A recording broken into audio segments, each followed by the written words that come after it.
हम लोग हाजिर हैं एक नए वीडियो के साथ फिर से आपके अपने ही चैनल उर्दू तरबियत पर।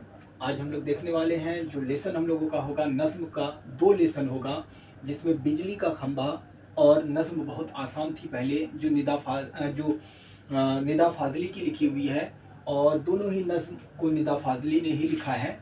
तो इस नज़्म को हम लोग देखेंगे, और इससे पहले आपसे बात करते हैं कि आप लोग कैसे हैं और आप लोगों को वीडियो कैसा लग रहा है, ये ज़रूर बताया कीजिए, ताकि हमें भी तो पता चले कि आप के हिसाब से हम सही आ रहे हैं, या आपकी कमज़ोरी या आपकी कमी को पूरा कर पा रहे हैं या नहीं।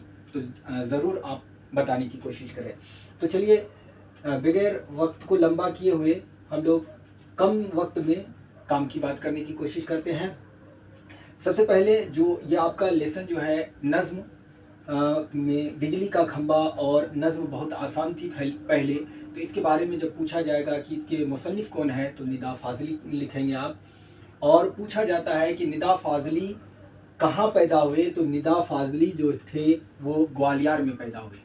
निदा फाजली ग्वालियर में पैदा हुए, और निदा फाजली के बारे में पूछा जाता है कि उनको कौन कौन सा अवार्ड मिला था, तो निदा फाजली को साहित्य अकादमी अवार्ड, शिखर सम्मान, गालिब अवार्ड और खुसरो अवार्ड जैसे एजाज़ से नवाजा गया था।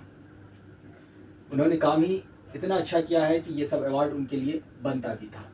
आगे पूछा जाएगा, क्वेश्चन आता है, सवाल है आपका कि निदा फाजली किन किन मुल्कों का दौरा किए हैं, तो आप आराम से बता सकते हैं कि निदा फाजली ने मशरिक़ व मगरिब, अमेरिका, यूएई, जर्मनी, बांग्लादेश और पाकिस्तान, इंग्लैंड और मॉरिशस वगैरह में हिंदुस्तानी अदीबों की नुमाइंदगी की है।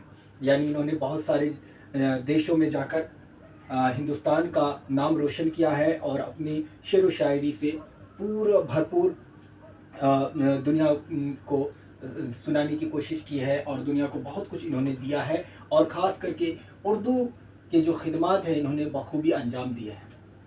आगे आपका सवाल आएगा कि निदा फाजली के किन्हीं 2 या 3 शेरी मजमूए के नाम लिखें, तो आप आराम से बताएंगे कि निदा फाजली के 3 शेरी मजमुआ हैं। पहला है लफ्ज़ों का पुल, दूसरा है मोर नाच, और तीसरा है ज़िंदगी की तरफ। लफ्ज़ों का पल, मोर नाच और ज़िंदगी की तरफ, ये उनके 3 शेरी मजमुआ है।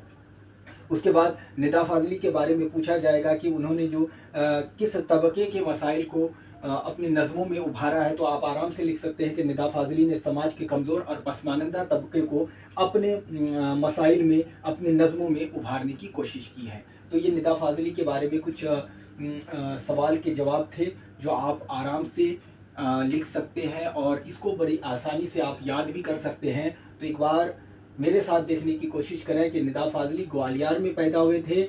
निदा फाजली को साहित्य अकादमी अवार्ड, शिखर सम्मान, गालिब अवार्ड और खुसरो अवार्ड जैसे एजाज़ से नवाजा गया था।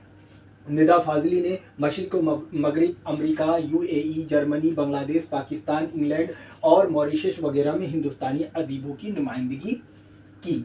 निदा फाजली के 3 शेरी मजमुआ, लफ्ज़ों का पल, मोर नाच, ज़िंदगी की तड़प, और आगे है कि निदा फाजली ने समाज के कमज़ोर और पसमानदा तबके के मसाइल को अपने नज़मों में उभारा है।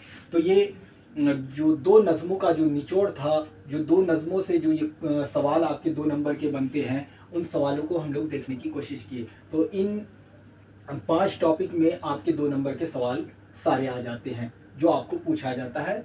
बिजली का खंभा और नज़्म बहुत आसान थी पहले, जो निदा फाजली की है। तो हम उम्मीद करते हैं कि आप लोगों को ये वीडियो बड़ा अच्छा लग रहा होगा, और आप लोग इस वीडियो के ज़रिए तैयारी में मशगूल हो गए होंगे, और कामयाबी आपके साथ होगी, लेकिन उसके लिए मेहनत ज़रूरी है। तो इंशाल्लाह आप मेहनत करते रहिए, और 5 मिनट निकाल कर बस इस वीडियो को देख लिया कीजिए, ताकि आपको बहुत कम समय में बहुत कुछ मालूम हो जाए। और अपने दोस्तों को बताइए कि उर्दू तरबियत के नाम से एक चैनल है, जहाँ पे आप कम समय में, और जो ख़ास करके जो 2 नंबर के सवाल होते हैं वो आप बड़ी आसानी से जान सकते हैं। हालांकि वक्त नहीं है जो और बहुत कुछ आपको बताने की कोशिश की जाए, लेकिन जो भी कोशिश हमारे ज़रिए हो रही है वो आप तक हम पहुंचा रहे हैं। तो इंशाल्लाह हमें उम्मीद है कि आप हमारे चैनल को लाइक भी करेंगे, सब्सक्राइब भी करेंगे, और अपने दोस्तों तक शेयर भी करेंगे। तो इंशाल्लाह मिलते हैं फिर एक नई वीडियो के साथ, फिर कल मुलाकात होगी। तब तक के लिए अपना ख्याल रखिएगा। अल्लाह हाफ़िज़।